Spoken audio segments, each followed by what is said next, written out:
திமுக MP கதிர் ஆனந்துக்கு சொந்தமான Kingston பொறியியல் கல்லூரியில் சுமார் 44 மணி நேரம் நடைபெற்ற அமலாக்கத்துறை சோதனையில் முக்கிய ஆவணங்கள் மற்றும் பணம் சிக்கியதாக தகவல் வெளியாகியுள்ளது. வேலூர் மாவட்டம் காட்பாடி காந்தி நகரில் உள்ள அமைச்சர் துரைமுருகனின் மகன் வேலூர் எம்பி கதிர் ஆனந்தின் வீட்டில் நேற்று முன்தினம் பகல் 2 மணி அளவில் அமலாக்கத்துறையினர் சோதனை நடத்தினர். அப்போது வீட்டில் 2 அறைகள் பூட்டப்பட்ட நிலையில் இருந்ததை அடுத்து பூட்டை உடைத்து அதிகாரிகள் சோதனையிட்டனர். கிட்டத்தட்ட இந்த சோதனை நள்ளிரவு வரை சுமார் 11 மணி வரை நீடித்தது.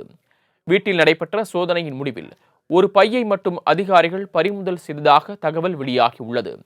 இந்நிலையில் கதிர் ஆனந்த் வீட்டில் அமலாக்கத்துறையினர் நடத்திய சோதனையில் எந்த ஆவணங்களும் கைப்பற்றப்படவில்லை என வேலூர் துணை மேயர் சுனில்குமார் விளக்கம் அளித்துள்ளார். இதற்கிடையே கிறிஸ்தியான்பேட்டையில் உள்ள கதிர் ஆனந்திற்கு சொந்தமான கிங்ஸ்டன் கல்லூரியிலும் அமலாக்கத்துறையினர் நேற்று முன்தினம் காலையிலேயே சோதனையை தொடங்கினர். இந்த சோதனையானது இன்று அதிகாலை 2:30 மணி அளவில் நிறைவு பெற்றது. சுமார் 44 மணி நேரம் நடைபெற்ற இந்த சோதனையில் முக்கிய ஆவணங்கள் மற்றும் பணம் சிக்கியதாக தகவல் வெளியாகியுள்ளது.